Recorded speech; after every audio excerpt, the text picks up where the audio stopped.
Hello everyone. So today we're going to do some more ballpoint pen drawing. I've also been messing about today in Procreate and create some risograph prints. So if you haven't seen those, go to the Mighty Networks page and have a look. But today we're not doing that. We're not using Procreate. We're going to draw this guy here, Raman, with ballpoint pens and color pencils. But before we started with that, so that's my drawing from last week finished, which I thought I'd show since I didn't finish it in class. And before we start, I just thought I'd show you some other ballpoint pens that I have bought that are very similar to Bics. So if for any reason you don't like Bics, I love them, but I know that some people really don't. There are alternatives. So these ones I found earlier this year, and they're by a company called Life and Pieces. And the pens are called Life and Pieces, and then it says they're by Live Work. And they're basically the same colors as, well, these look really pretty colors on the shaft of the pen. There's like a really lovely green looking, and I was hoping I was going to have an olive green, but it's not, it's just the regular green. But if you're drawing very small, these are thinner. They have thinner nibs than the Bics. So that's the only advantage of those, I think. They've got a 0.5 millimeter nib, which is pretty thin for a ballpoint pen, which is, yeah. So if you want really fine lines, these are worth having. And then the other ones I've got, these are Pentel. They're called Pentel IZs. And these are fatter. These are 1 millimeter nibs. So they're a bit fatter. These ones, though, is this the one that has a brown?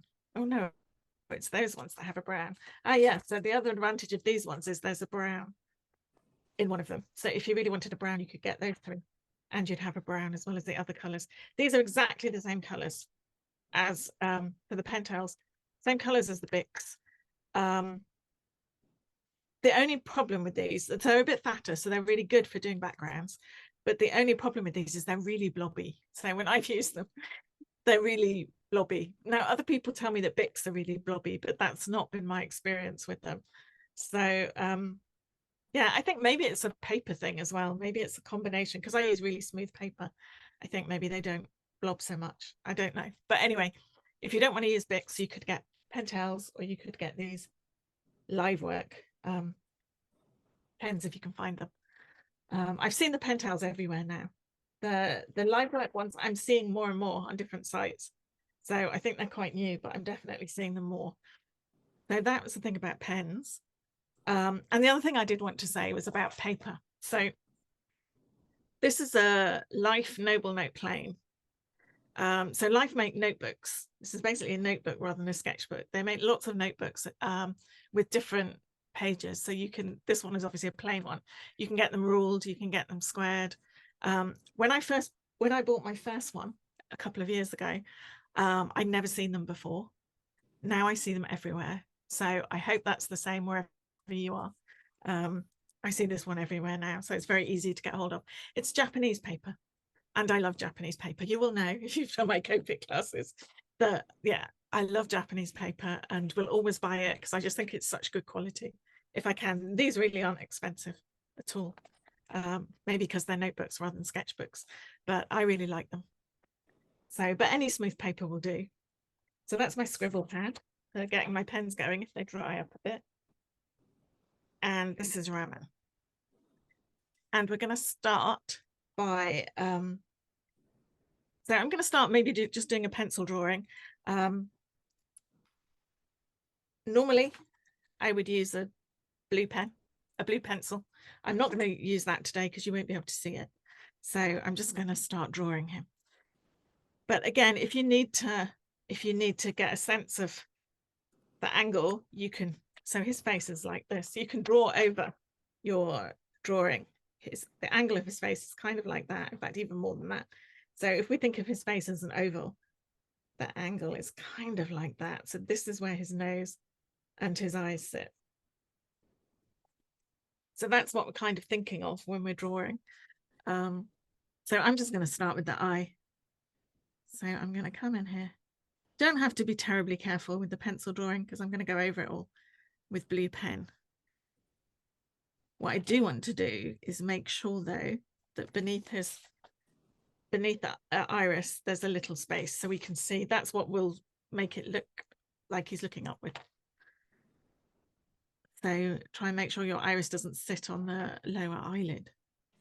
And then we've got the top of the eyelid and the bottom of the eyelid.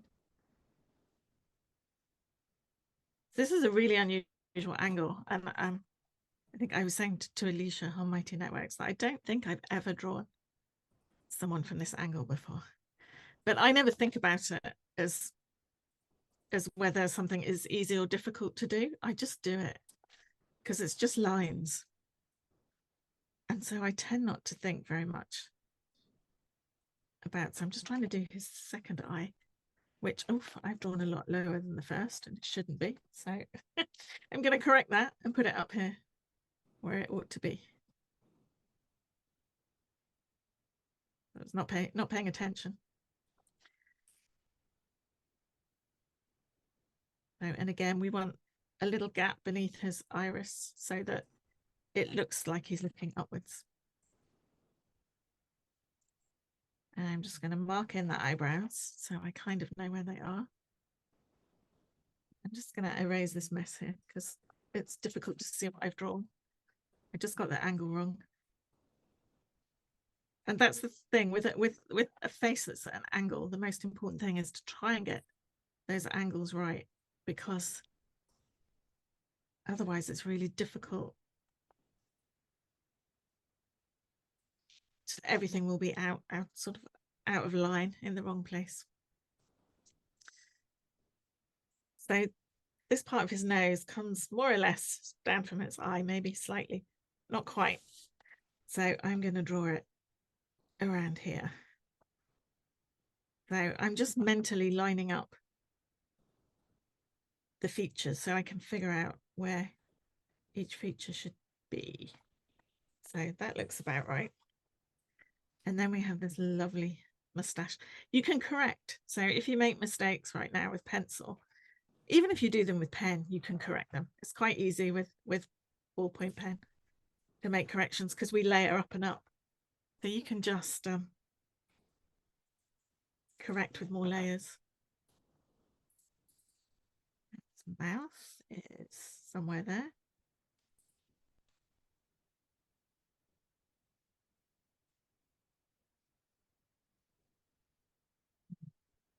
So for men's beards, there's always this little bit of hair here, and then the rest. So I'm kind of drawing lines so I know where we can see more skin underneath. And then, so I haven't drawn his cheek in here. I can do that in a minute. Just try and get the full glory of his beard in there. So I will always draw myself a line to show kind of here where the beard ends, especially in a ballpoint pen drawing, because these lines will disappear later if you work over them. So you can add them and just use them. So I'm going to draw his cheek, which is kind of, yeah, it's sort of there. And just get the angle of the face here. That looks okay. So now I'm going to add his ear. And when I'm adding an ear, I always look to see what it lines up with. So here it lines up with the bottom of his eyelid, and the bottom part of his ear lines up with his mouth. And that's where we'd normally expect an ear to be. If you were drawing like the perfect face, you would put the ear between the bottom of the eye and the mouth. So his ear is kind of perfect. They don't always look like that because it depends what angle you're looking at, but here we can add it.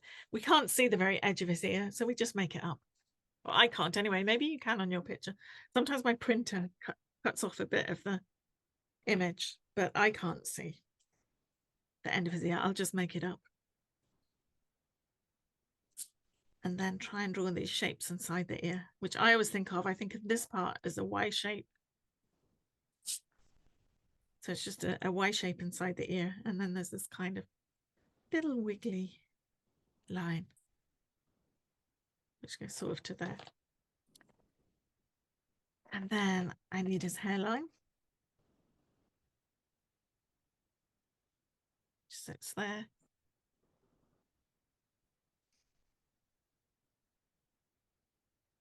And I'm going to say, I know I say it every week, but hair is a shape. So it really helps if you draw in the kind of shape of the hair. So I just add these, I add these little lines as I'm going around because they help me to get a sense of the direction that his hair's going in. Actually, his hair isn't that long here. I think it's mostly short. It's just the front that's quite long.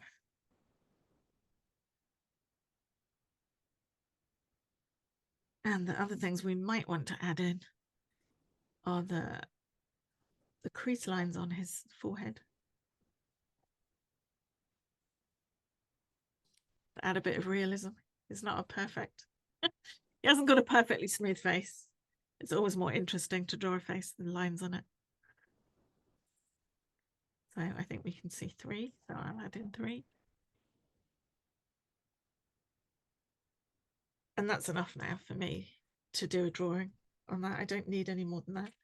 So I'll start with my blue bic. Deb was asking something in the on Mighty Networks about the fact that her pens dry up. Mine dry up as well. Mainly I buy these by the box because I use a lot of them. So I've had them for quite a long time. So if I get a new one, it's usually quite dry, but they start running very quickly. So I will always, I mean, if I show you through my sketchbook, you'll see where I've been. So I'm always scribbling on the top of the opposite page. That was pencil, so I didn't do it there. But I've always got little scribbles there. That's where my pens will stop working. So I just have to scribble to get them going again. But if you don't want to spoil your sketchbook, you can just have a little piece of paper or a notebook beside you to do that on. I usually don't. I just do it on the page.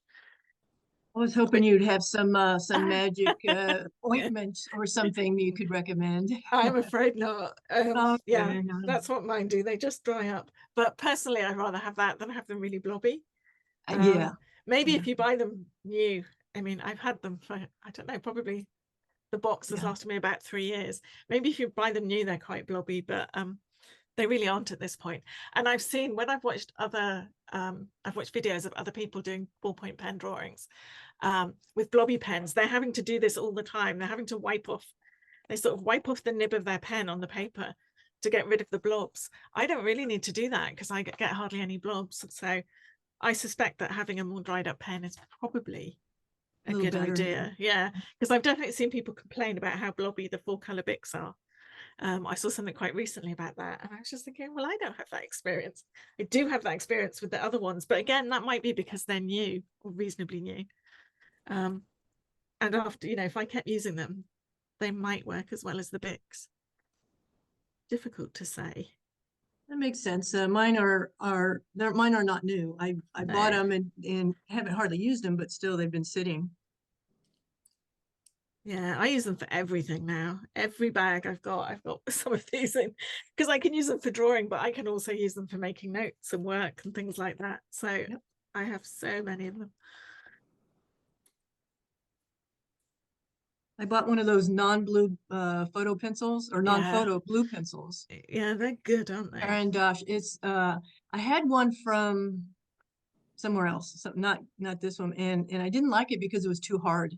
And this one is so nice. They're nice and soft. I've also just found, as I was sitting here waiting before class, I found a Posca pencil that I bought in white. Oh, really?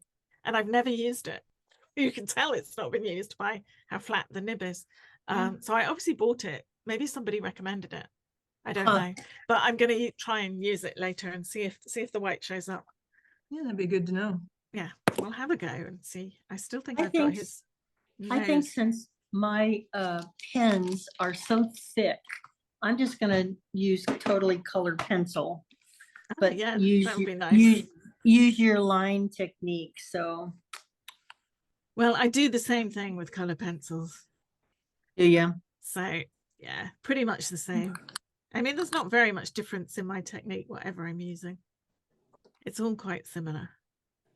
So I'm moving his eye up a bit more because I still think it's not right. But yeah, I mean, it's not right. But I'm not claiming to draw a perfect portrait of him. But yeah, his eyes definitely look wonky as I look at that. But never mind. It's good enough.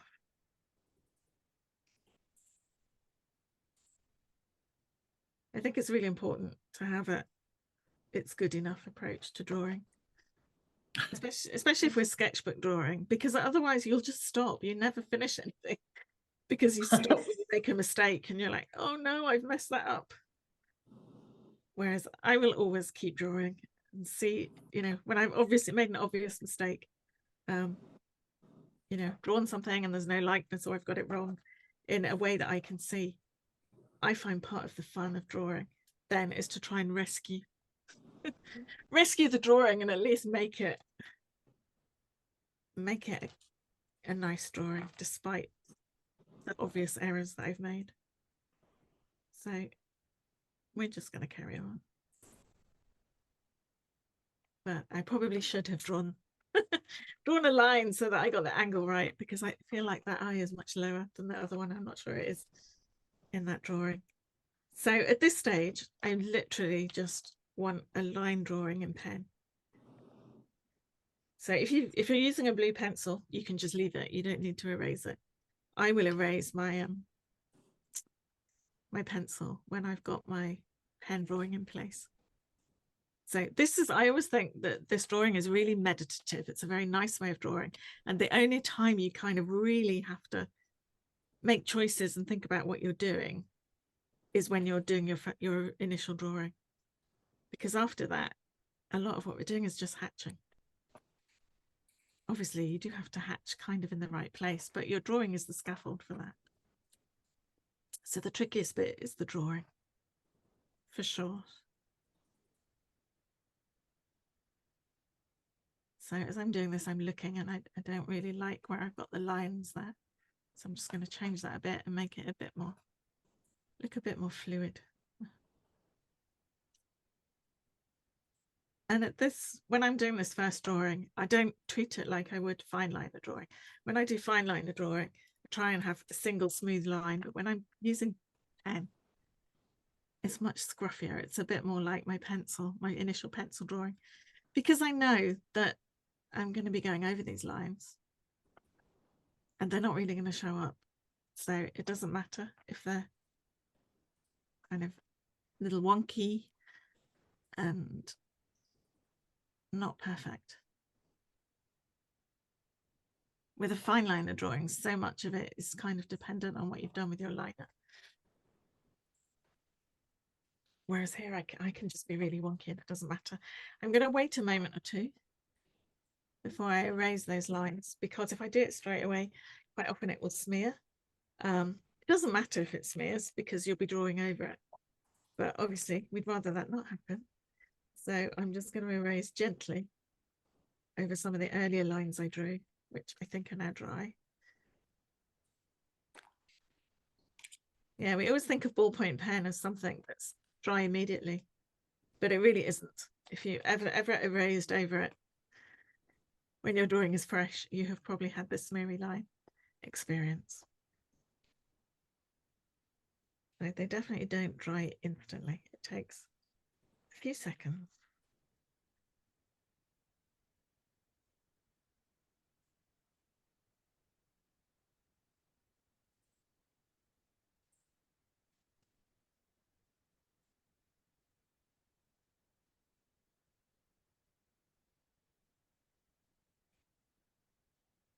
So that is my basic blue pen drawing, which is the scaffold for all the hatching that I do now. So the first thing I do, as I did last week, is start off by hatching in everywhere I think it needs blue, but also everywhere where there's shadows. So it's a bit like doing a tonal underpainting. Obviously not as sophisticated as that, but I just want to add in all the kind of darkest colors, I guess, but in blue. You know, you talk about tonal underpaintings. Yeah. There's a guy I follow on Instagram that paints with acrylics, and he does these scenes from out Western United States that it just blows my mind. He draws this, he sketches it, Sounds lovely. and then he covers the entire canvas in like this goldy, orangey paint and Nice. paints over it. And And it's paints like, over it. Yeah. oh my gosh, I never knew they did that kind of stuff. It kind of blew me away. I was like, my God. I've But seen his people paint- do that on He- on TV, on like Portrait Artist of the Year and Landscape Artist of the Year. There are always some artists who'll start with red and do everything red, and then they're drawing like a green landscape on top of it. But some of the red will come through, and it looks fabulous. Yes, and that's what I've noticed on his, because the light, like when I've traveled out west, sometimes the light has like this golden glow. Yeah. And his paintings have all of that. It's just absolutely gorgeous. I'd love to capture that golden glow. Here in England, we get that in kind of early autumn, October. And I always think it's just the prettiest light of ever. It's just this beautiful gold color. Yeah, I'd love to be able to capture it. What's his name? Jim, oh gosh, let me see if I can find it, because it's just, his paintings just blow me away. I'd love to go have a look. Yeah. Yeah, okay, let me get that. Instagram, here we go.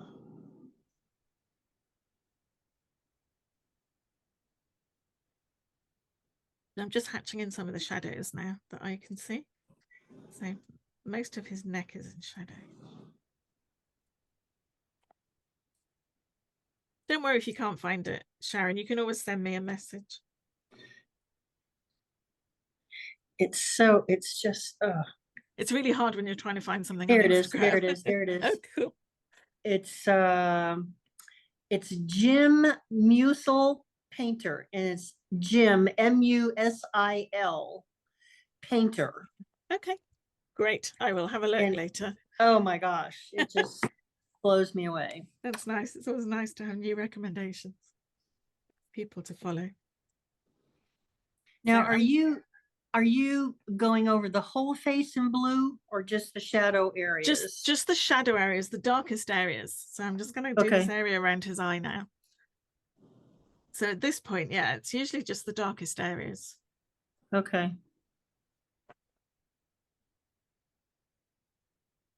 So it's a bit like when I use Copics, like when I use that kind of grey pink. Oh, the eye is so wonky, but never mind.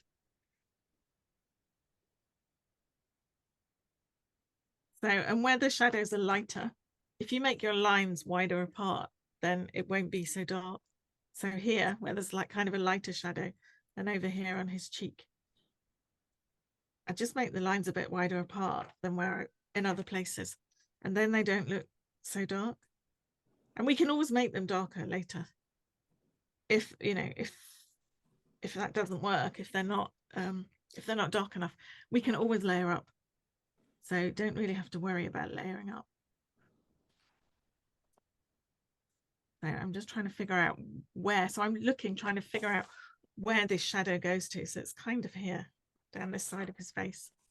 And that's what I'm trying to just draw in a little bit with hatching.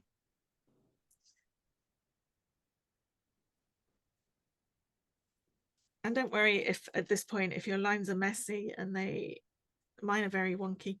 But again, we know we're going to be drawing over the top. So I put a little bit in the edge of his lips. And here. And then I'm going to add some to his hair.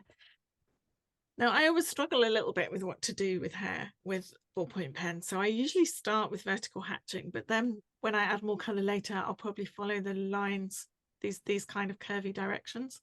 But to start with, for my first layer, I generally just vertical down the side of his face. Yeah. Okay. Yeah, I've got about 3 strokes there. It's not one long stroke because I just can't draw one long stroke. If you can, then great. But I've got it's about 3 strokes. So when I'm hatching in the first blue on his hair, I'm not going to hatch in this area because that's where I want to have highlights. So if I hatched it all, I would immediately have messed up my highlights. So I'm just going to leave that for now.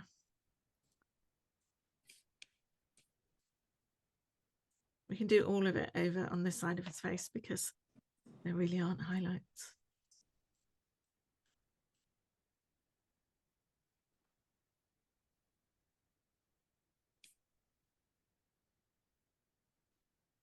And as I'm doing this, I can see that I haven't done it dark enough because it looks the same color as this shadow.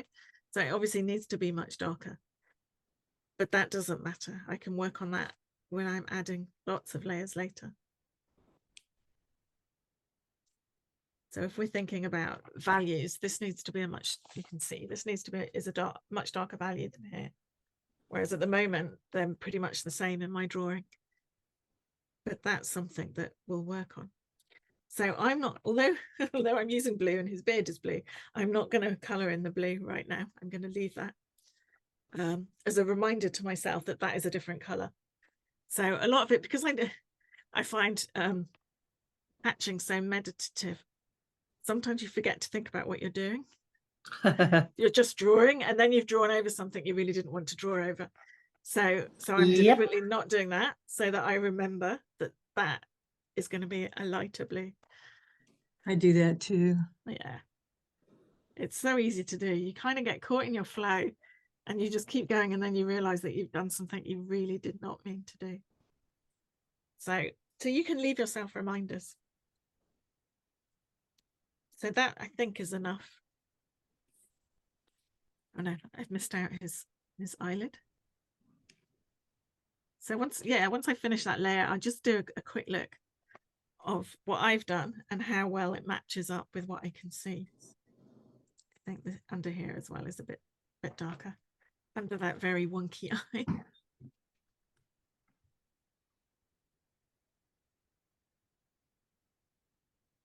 I think one of the problems is I've got this line going the wrong way. So this line here, I had drawn it like that, and actually it's more like that. So I had drawn the line completely wrong. So I don't know if I'm going to draw it right and see what happens.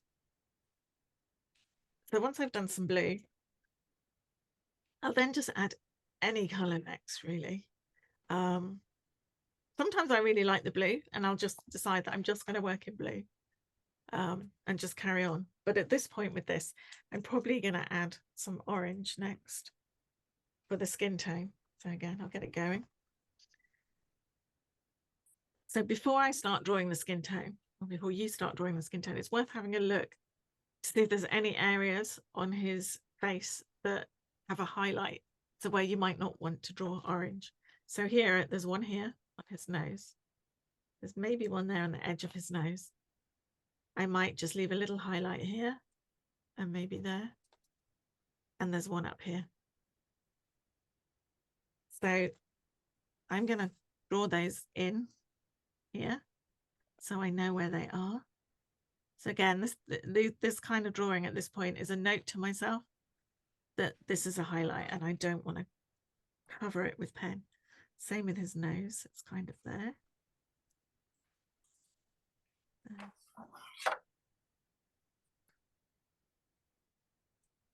You don't have to stick to what you see.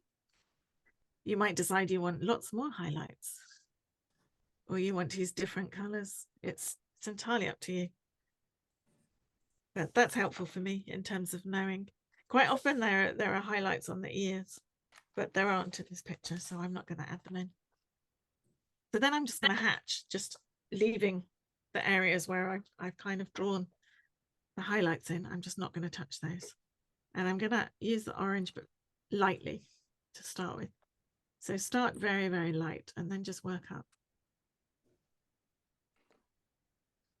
Now, if you watch other people who use ballpoint pens, I mean, I can remember watching France and Andrew Joseph and thinking how amazing their work was. And France, definitely, when I watch her, she starts in one place and just does the whole of that place. I can't do that. I have to work over the whole face. The way France does it is amazing, but it's just not something that works for me. So I tend to just go across left to right, left to right, left to right. Though I draw, I suppose my strokes are maybe, I don't know, an inch to an inch and a half long, and I'll go across from one side to the other. Sometimes if there's a feature, so here, you know, we have this eye feature, I will just do that rather than keep doing sort of long strokes. I'll just, when I get to that area, I'll obviously just draw over that area, and my pen has dried up. Sometimes I'm not sure because you're trying to make really light strokes, and then you look and think, I think my strokes are so light that I can't see them, and you realize that the pen has dried up. It's not that I've mastered the incredibly light stroke trick. It's just that my pen isn't working when that happens. So the person I first did a ballpoint pen class with was on Sketchy, and that was Robin Hillman. His drawings are beautiful, and I really wanted to be able to draw like him. So I took his class, but he does cross hatching, but he works the same way that France does. So he will pick a feature, so he'll just do the eye and then work out. And I've tried to do that, but it doesn't really work for me. So I find it much easier to just do everything all in one go. When I did that in France's class, we'd get in those really heavy areas, and then I'd move along and I'm still hatching real heavy, and I didn't want to be. Yeah. So, yeah. Well, I find that my stroke changes. So if I were to stop now and go and do something else for half an hour and come back, my stroke would be a little bit different. So, I mean, that's why I kind of do the whole thing, because I wanted to look like I did it all at one go rather than I kept leaving. I don't want it to be obvious that I keep leaving it and going away and coming back, which would definitely happen to me.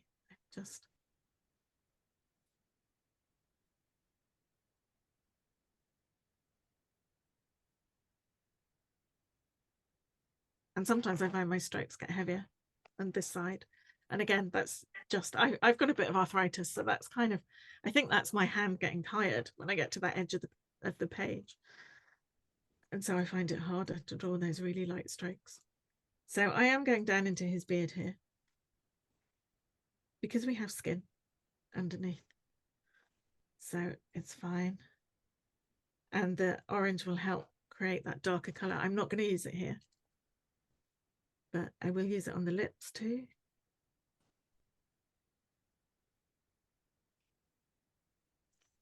And obviously here we can see skin. So I'm just going around this area roughly.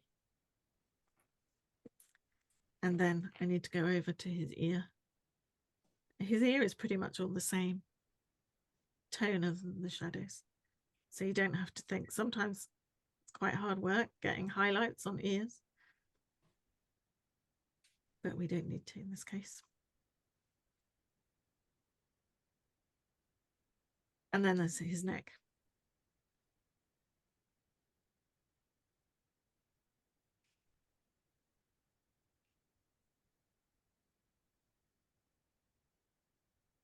So I think I'm going to put a bit more orange just through the side of his beard here.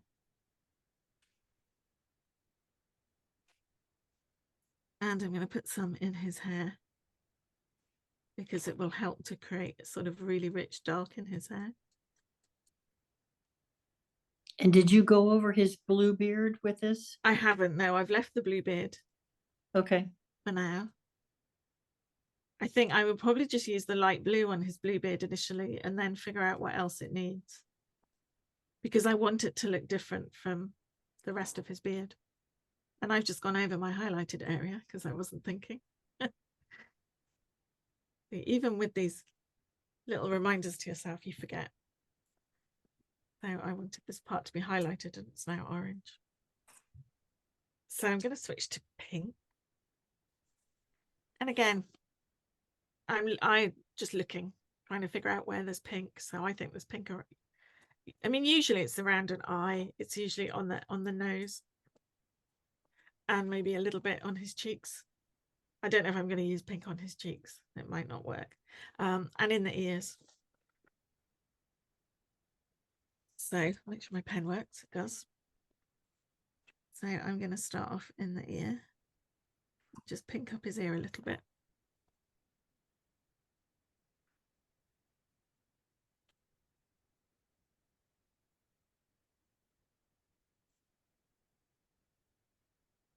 And generally, there's a lot of pink in the ear, obviously, because we can see it's basically, you can see the blood through the skin. So it comes out a sort of reddy pink color. And usually there'll be pink around the top of the ear and right on the earlobe at the bottom. And then maybe in a few other places. So I've done the ear, I'm going to do the eye. And there's a lot of pink on his eye here. So I'm going over that twice because I really want it to stand out a bit. And then I can see pink here across the top of his nose.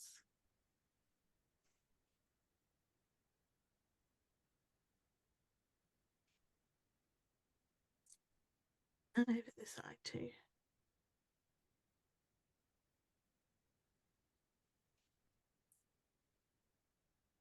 And then there's a lot of pink on his eyelid underneath his eye.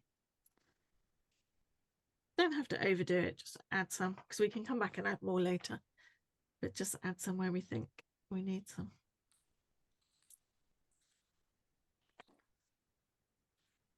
And then I'm going to add some on his nose.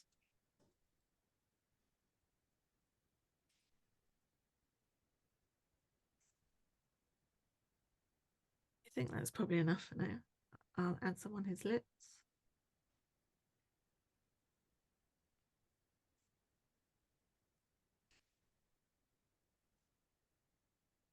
And on his bottom lip, I'm going to try and preserve a bit of highlight here. So not draw right to the edge.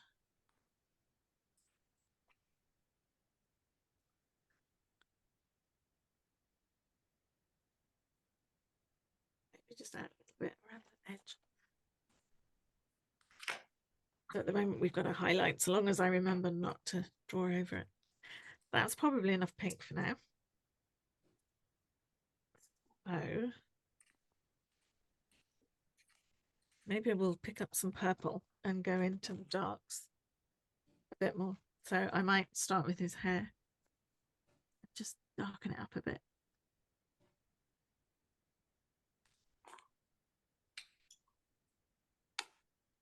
So we don't have the dark background this week, so we can just draw and not worry about creating a background too. So if I'm doing hair like this, I will tend to do each kind of shape that I've drawn in. So I'll just do a bit in each shape. What we're trying to do at this point is just create a range of values. So from light to dark using, I mean, in my case, you know, I almost always use all the colors I've got available. And you're using purple now? So this is purple, yeah, and I'm just going over the kind of the darks with the purple.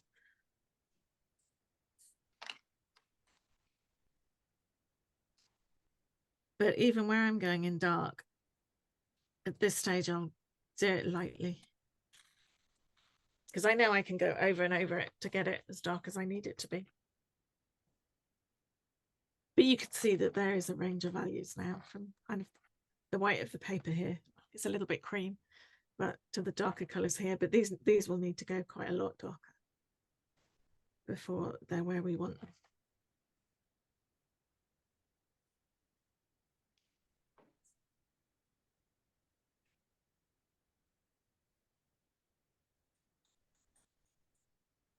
So you do have to be quite patient to like drawing this way.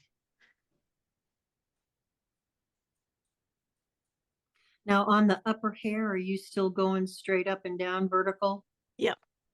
Okay. Yeah.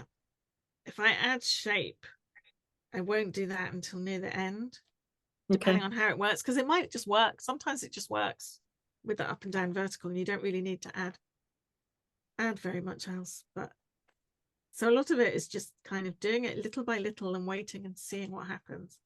Okay. And whether you like what happens.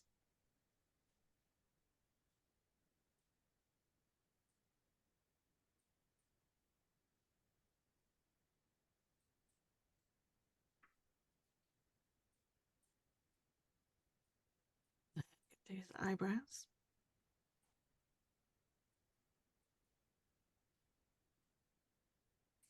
And I'll go over his eyes with purple as well, because I want his irises, I want them to be really dark.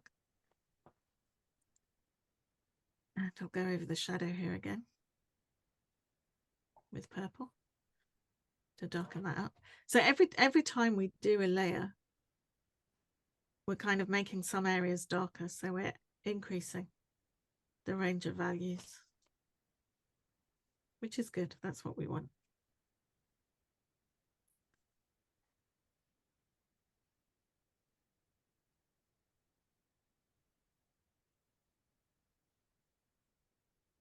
So then I'm going to go into the shadows on his nose and do the same there. Maybe add just a little light shadow around the edge of his nose there. But I want to make his nostrils quite dark. So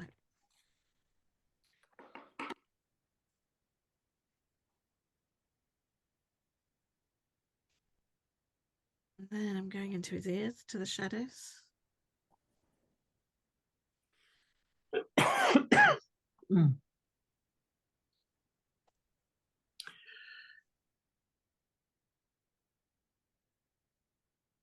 Now I think now I'm going to use some blue. So I'm going to use this light blue. So it's a kind of turquoisey color for the beard, so that I know what I'm doing with the beard. So I'm just going to do vertical hatching again, but this time in blue. So in a completely different color. Yeah, I think that works quite well. That's why I didn't want to add any other colors. I just want to leave it blue. And the light blue.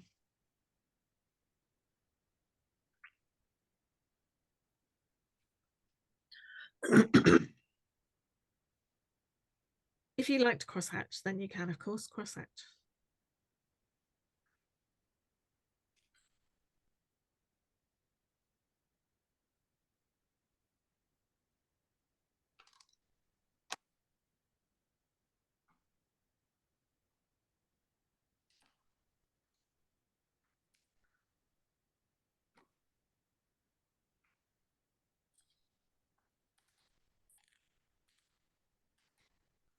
I really like it just as that one color. So that's why, if you're not sure what you're going to do with an area, I kind of think it makes sense to work the areas around it and just leave that blank until you're ready to fill it in and have a look. And I really like how that looks. I am going to use the light blue everywhere else as well. So I'm going to use that because it will add to the dark. You're going to add that where? I'm sorry, I didn't hear. I'm putting it everywhere else where there are darks, I think, or where I can see blues. So not just in the beard, but I'm adding it to his beard because the more colors we use in those, especially in his hair, the richer a dark will get. So it makes sense to add lots of different colors. It's a bit like, if you're painting with watercolor and you use lots of different colors and you end up with mud. You end up with this brown. And I find that if you use lots of colors here on top of each other, you'll end up just with a dark, but it's a rich dark. It has lots of different colors in it. And you can kind of make it, I find I can make it either more brown or more black, that dark, depending on how many layers. So if I wanted to be more brown, I would use more orange on it. So I'd still use the other colors. Then I'd add orange on it until it kind of looks more brown. If I want it to be black, then I'll add more blues and purples. So I'll add a little bit of orange, but not too much, because I want it to be more black. So I kind of think of that when I'm choosing what to put where. It's how rich do I want this dark to be? And do I want it to be more brown or more blue? So I'm adding this in his eyes. So we've got a whole range of colors in his eyes. That's fine because they'll just end up being dark. I'm going to put a little bit of blue in the shadow here around his eye. And I'm going to put a little bit on his nose. Because I feel like there is some shadow there. And then I think I'm going to add it to the shadow here in his cheek. Just to darken that whole area a little bit. I don't really want to go in with really dark colors, making it very dark, but I can add some light blue and it will then still look like a shadow. And because I want the color here to be very light, I'm holding my pen at that 45-degree angle. If you hold it at kind of 45 degrees rather than straight up, then less of the nib is in touch with you. Or maybe it's more of the nib, I don't know. But the tip, it's not so much the tip that's in touch with your paper. It's more the side of the pen.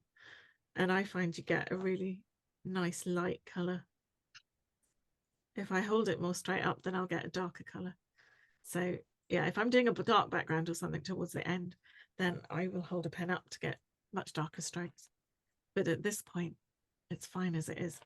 I might use this because it's quite light. I'm going to use this because it's quite light to just add a few more lines in his hair to emphasize the direction that his hair's going.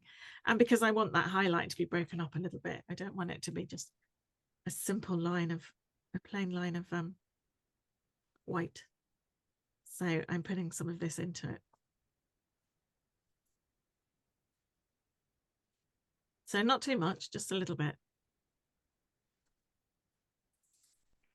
And I'm going to add a few hairs coming forward because he does have a few. So I feel like it's getting there now. It's getting kind of where I want it to be. So I'm going to come in with some yellow now. So I need to get my yellow. So this is not the Bic yellow, which I show you. This is the yellow I've just used, and the Bic yellow is kind of really fluorescent. And I might use that if I want to really brighten something up, but generally I'd rather just use a regular yellow. A kind of, it's more an orange yellow, this one. So this is the Suck UK CMYK pen, which just has a really lovely yellow.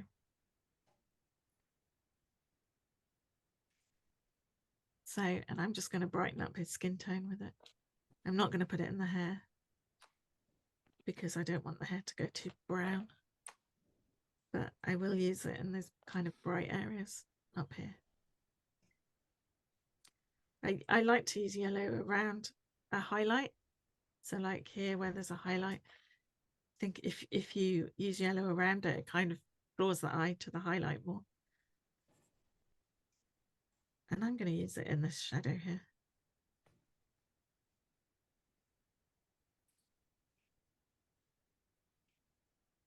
And this pen, I think these are really fine nibs as well. So you do have to work a bit harder to get the color to show, but that's fine.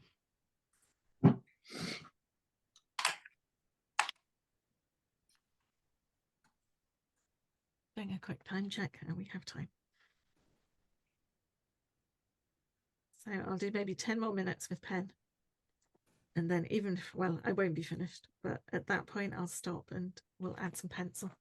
And then if there's more time later, we can come back and add some more pen.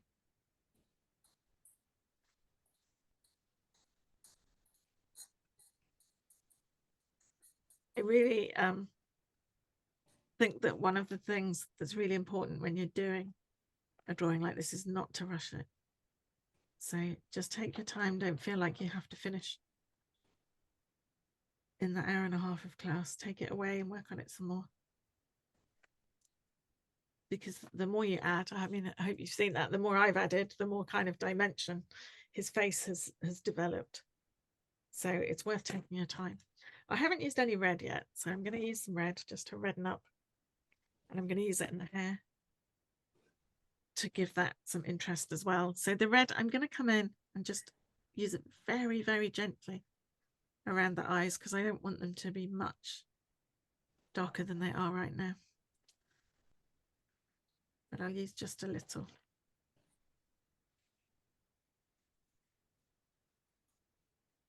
little bit in his nostrils. The main place I'm going to use it obviously is on the lips. So, but very lightly. I don't want him to look like he's got lipstick on or anything. I just want to make the lips to stand out a bit from skin around them. So I can do that with this. What I find really hard is doing with the really, really tiny hatches along the bottom there. I'm not very good at it. And maybe I'll put a little bit, I'm going to put a little bit just down the side of his face and in his ear. So sometimes at this point, I'll go over the lines as well, because I want the lines in his ear to be more red. So I'll go over them with this, so they don't look quite so blue. And the same with his eyelids here. Just go over those and darken up that line, but make it more red. Sometimes you have to do that with the nose as well, but I don't think I need to right now. I'm going to put some red in his hair, because again, that will just add to that dark colour.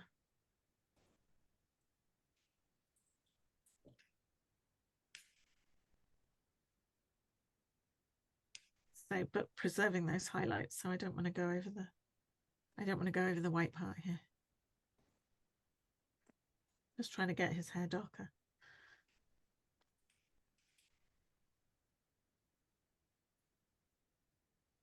And we can use some black. We'll use some black in a moment. If I use black to darken, because black tends to look very flat, I'll do one layer of black, but usually no more. So here, because he's got black hair, we'll probably add a layer of black to his hair, but do it quite gently. And then add other colours again on top, so that we don't get that sort of flat black effect.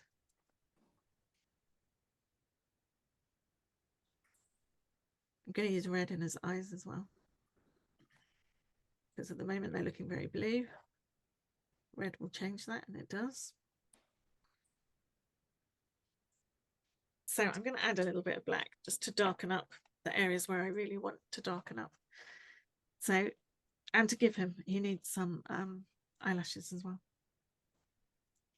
So I'm just going to add the black in sort of the direction of hair in his eyebrows, because then it will stand out a little bit from the other colours underneath.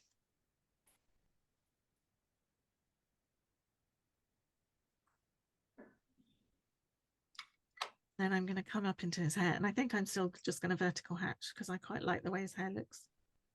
Don't really see any need to do anything other than vertical hatching. So I'm adding some dark. The black is definitely making it darker, but it doesn't look like a flat black because I have all those other colours in it. So it looks like a really nice, rich, dark colour. And we can add to that with pencils as well, when we're ready to go in with those.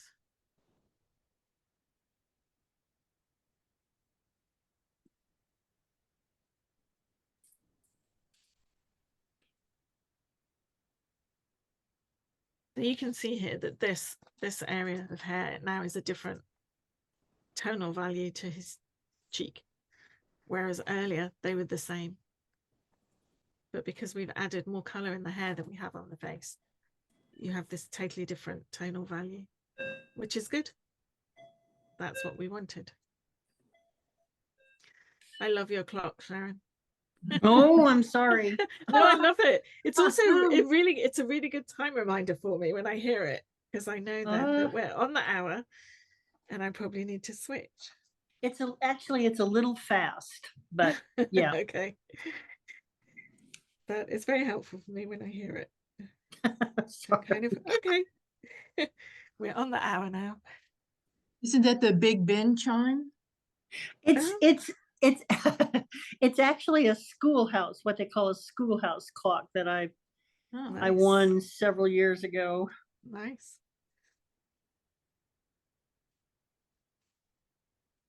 When I'm drawing, I very often have a podcast or something on. And that is the reminder for me how long I've taken. It's like, how many episodes of this podcast have I listened to? Or I'll tell myself that I'm only going to listen to so many episodes. So I'm trying to add in some eyelashes, but I mean, this eye is a disaster and a failure, but never mind. Yeah, my left eye is somehow almost like a wing coming off the side of his face. It's hard, isn't it? The angle is really hard. It's hard to get the right height and the right shape. Yeah, and it definitely, the irises look totally flat, whereas in this image, they're very round. Maybe when we've added some highlights and things, that might work better. I also don't want to give him too many eyelashes because that will look weird. Yeah, I don't really know what to do to make those eyes work better. Maybe the highlights will work. I mean, the thing to do is to draw more images that have this angle in them. So, so you come to an understanding of how it works. Yeah, I'm going to go over the creases in his brow with orange, just to make sure they stand out.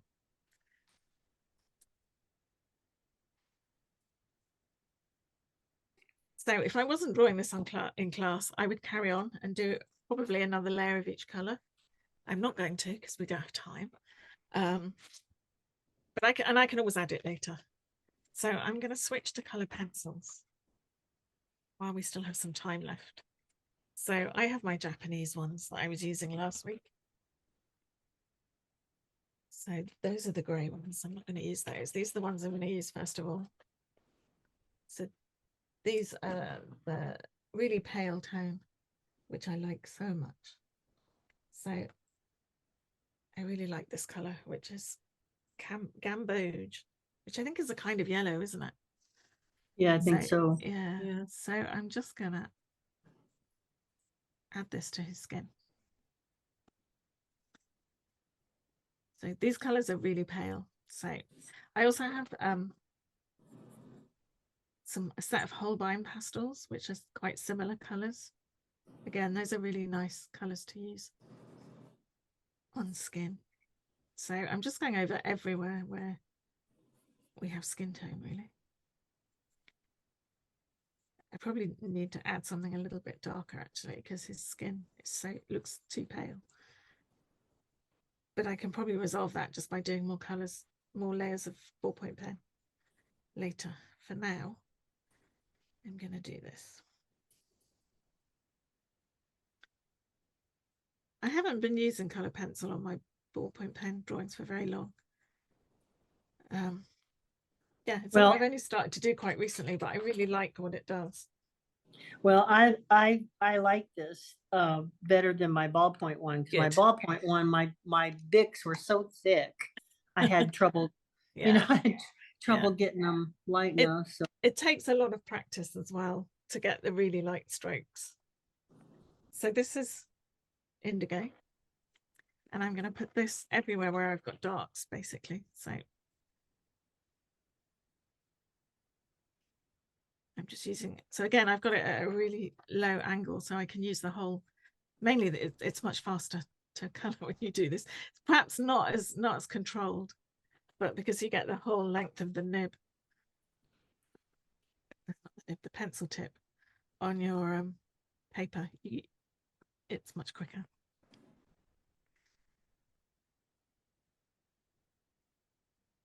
But you don't have as much control when you're doing it this way, or I certainly don't anyway. So, and I might use a little bit of this on his beard as well. So if it ends up being too dark on his beard, then I will just, that looks fine actually. But if it had ended up being too dark, I would have just done more ballpoint pen in the rest of the beard to make that darker compared to this.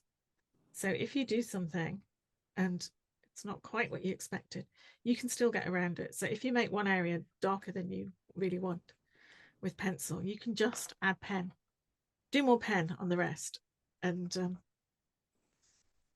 this then won't be as dark as the rest of his hair. So I'm going to use this on his cheek as well for that shadow, but gently.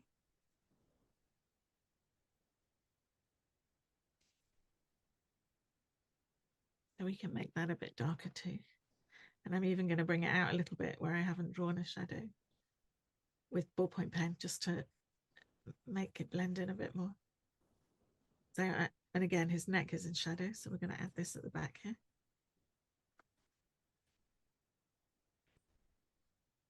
And in the eye here. If you find it too hard to control your pencils in this angle, you can just go in and do them straight down. I find when you need quite blunt nibs to shade well straight down there, and mine are never blunt enough.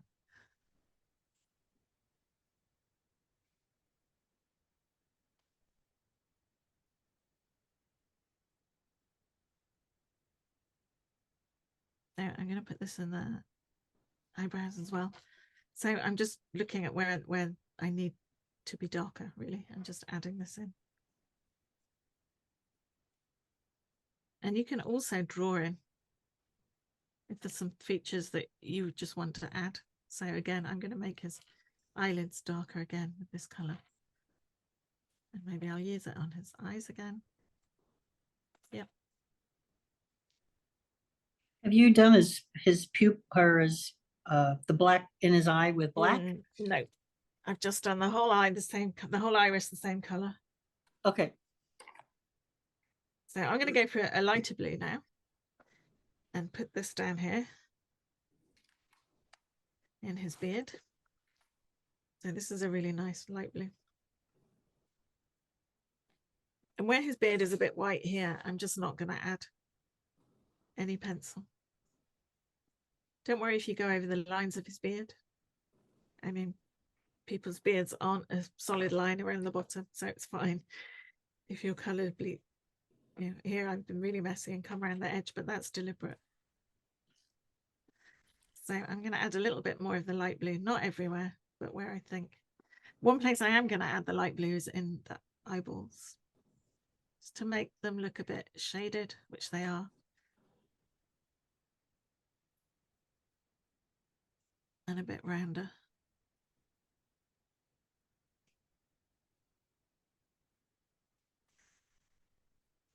Add a little bit here across the bridge of his nose.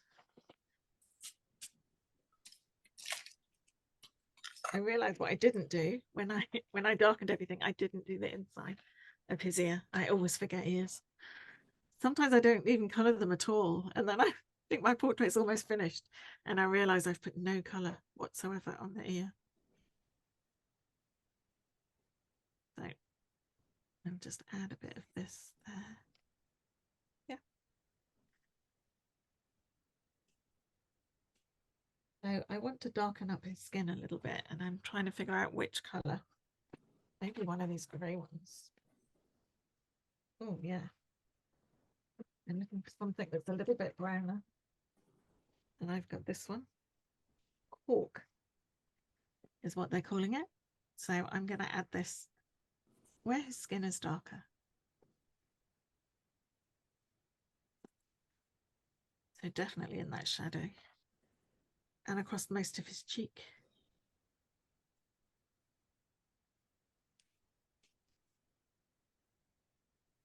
I'm going to use it around the eye as well, because I feel like the pen I've done there is too pink.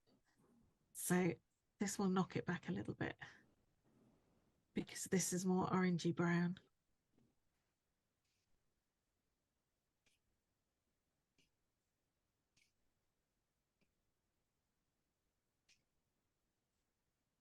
As I'm doing this, I can see that I need more pink on the nose. So I know in a moment I'll come back in with a pink pencil on the nose, because it's not pink enough at the moment. But I like this color. I don't think I've ever used it before, but it works well. So I'll use it on his ears too. And his neck. I mean, generally for each layer of color, I try and use it in different places across the portrait so that there's some balance.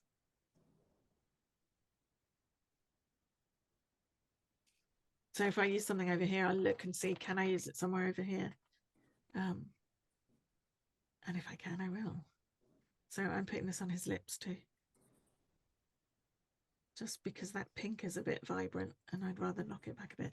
I mean, this color is so pale that it just provides a background really for what you're putting on top. Now I was going to add a pink.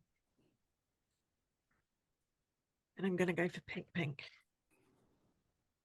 And just pink up his nose.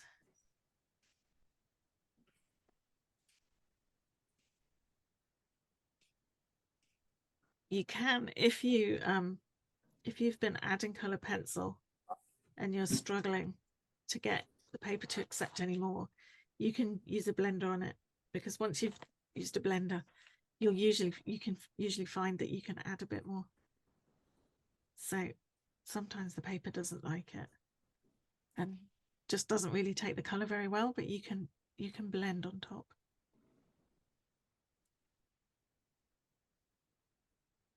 And if you don't have a blender, you can use your finger, because our fingers have oil in them. So you can kind of rub. It won't be as effective as using a blender. I talked about my blender pen last week and then I didn't. I think I've got it right here. So I'll show you what I mean. I should have got it out beforehand, but I forgot. But I can get it out now because it's in here somewhere. I believe. Yes, they are. And these are the pencils. These are blender pencils. So I'll get them all out.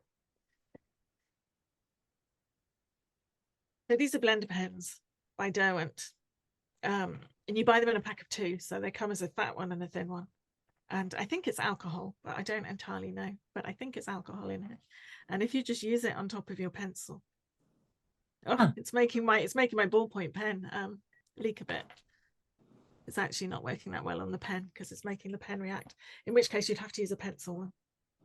So the blenders are intended for pencils. They're intended for pencils. They're pencil blenders. Yeah. Gotcha.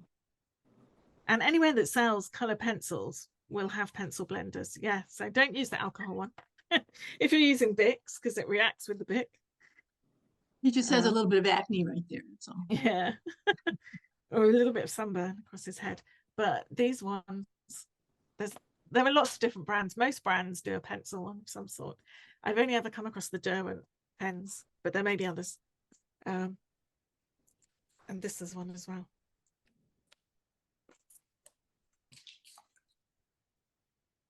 So, or you can use, the other thing is the paper. I don't think I've got one of those at the moment. But you know, the paper, I think they're called torchons, which you just rub with paper to blend in. But stuff. yeah, if you blend in your pencil, you'll be able to add more to the top of it. So if you're having problems with that, just use a blender or use your finger. That's interesting because I've used the blender before with ballpoint pen, but maybe it's the paper it doesn't like. Don't know. Quite often it's a combination of, you know, what the tool you're using and the paper you're using it on, and all those kinds of things. But anyway, you don't have to use a pen. You can use a pencil, and that won't react with anything because I think it's wax. I think it's a kind of wax.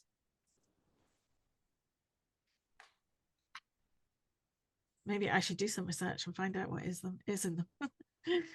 Maybe I'll do that before next week. Yeah, maybe we'll do some color pencil drawing next week, and I'll do a little bit of research and see if I can figure out what's in the different blenders. So I will leave them out. So I'm just adding a bit more pink to just pink up his face in places. I've just realized I haven't colored this little patch of skin here at all. Oh, actually, is that beard? Yeah, I think that's beard. So I need to darken it. So I'm going to just come in and blue it up. Yeah.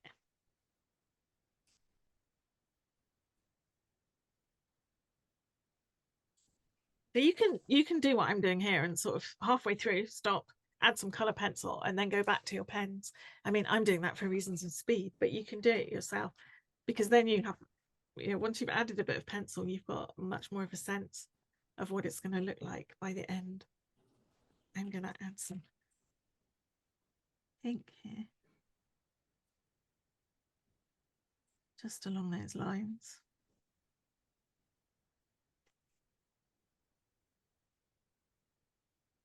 And then I want to add something darker in his hair, but I'm not sure what. I want to make it, maybe I should just add another layer. Yeah, maybe I'll just add another layer of the blue and make it darker still. So I already did one layer of this, but it doesn't feel like it's dark enough. I mean, and when I'm finished with this, I can do another layer of blue pen as well. This is working pretty well. I've been forgetting my mustache. No, he needs a mustache. Yeah. He's got a very impressive one.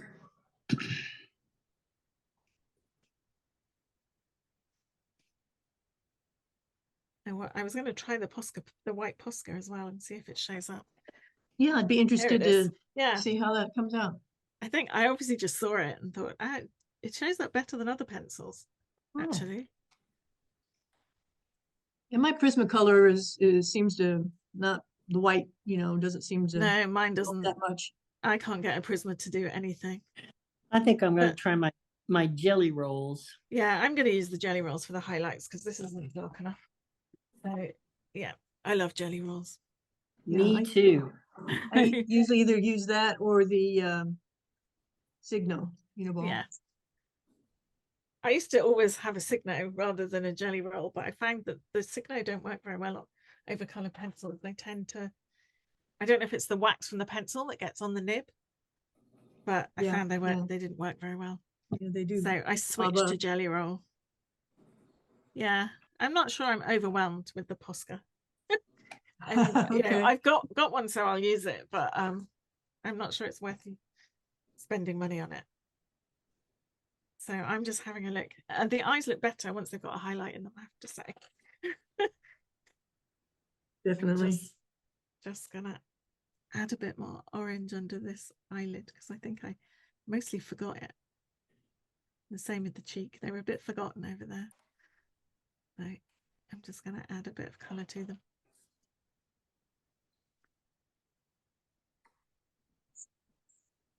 And the other thing I like to do is that it needs to be really pale. I want to put a colour of some sort in those highlights. But maybe, so this is a grey yellow, wax yellow it's called. Maybe I'll try that. Yeah, I mean, it barely shows up, but that's kind of what I wanted.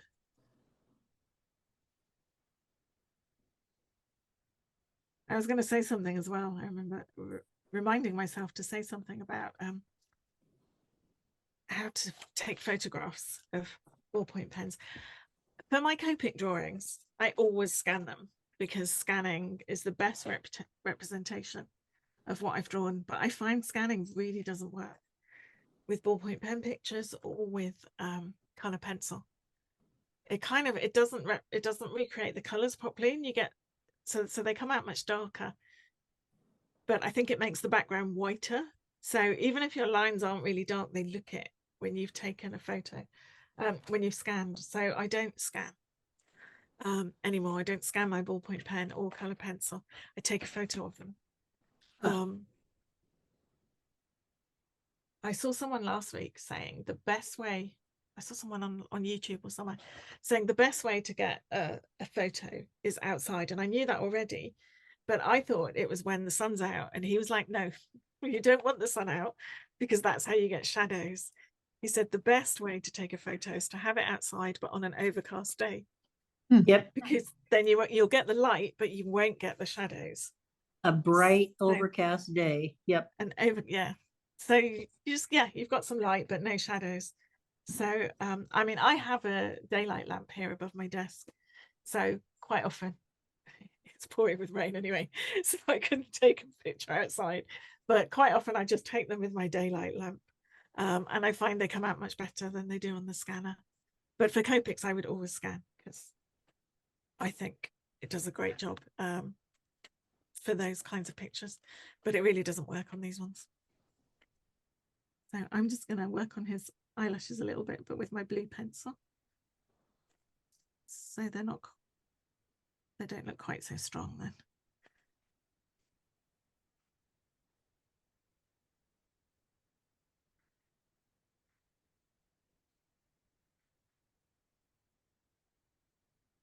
So I think I've done everything I want to do with pencil on those. what I am going to do, since we still have some time, is just work in more blue into the hair and maybe also into the neck here. I really like the decision to just use light blue down here, and not to mess around with it very much. I think that's worked really well because it's the only area in the whole drawing that just has one color. So it works well. Wonder what made him decide to color his beard blue. Yeah. Yeah.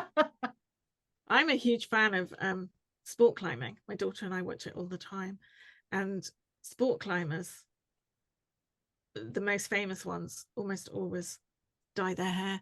And I think it's because on the wall you see them from the back. Yeah. So if they have really bright colored hair, you can get, you know who's who, basically. So there's a couple of Japanese climbers who always have fabulously colored hair, and they post pictures on Instagram saying new season, new hair. So one at the moment, the one who is our favorite, has got kind of, it's almost rainbow colored. It's really very pretty. But yeah, I think it's mainly so that you know who it is on the wall, without, because otherwise all you can see is a body and some hair, and it could be one of, I don't know, a dozen people. But when they have really brightly colored hair, you know exactly who it is.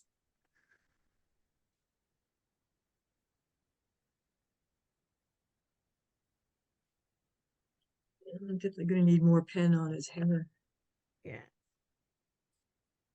Other than his weird eye, it looks like Gary Larson's Far Side.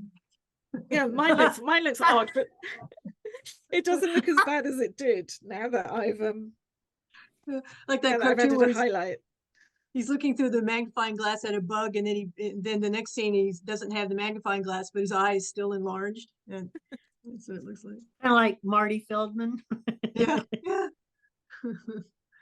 Yeah, mine looks like he's got an eye infection of some sort.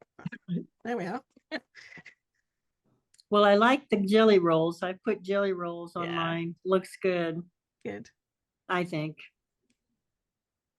So in a moment, we'll stop the recording. We'll maybe have a few more minutes, and then we can have a look at what we've been doing. Oh, and now I've come in and gone too dark. So this is what I always do at the end. I'll then come in and think I'm finishing something, and I've gone much too dark on his nose. So I'm gonna, everything else has to change. Yeah, if you do that, I would definitely come in with the brown, this kind of grey brown color that I used on his skin tone, just to try and make it. I should have just left it alone, but I was fiddling, and that's what happens. But I can knock it back a little bit with this. Yeah, the pink is definitely too bright now, but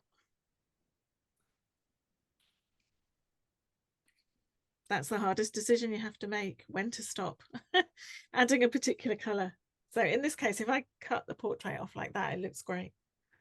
But then you see this side with pink nose, pink up here, and a very strange eye.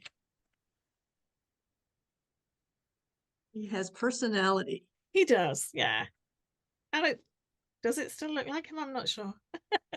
I'm not sure you'd be flattered by it, but I think it does. About that, maybe.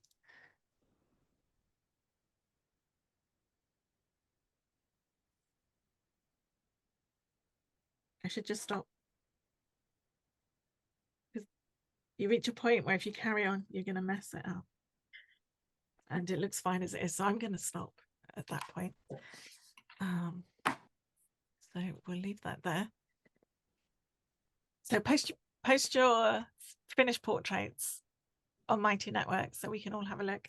I will post mine. I don't think I'm going to do anything else on it. I think it's as finished as it's going to be.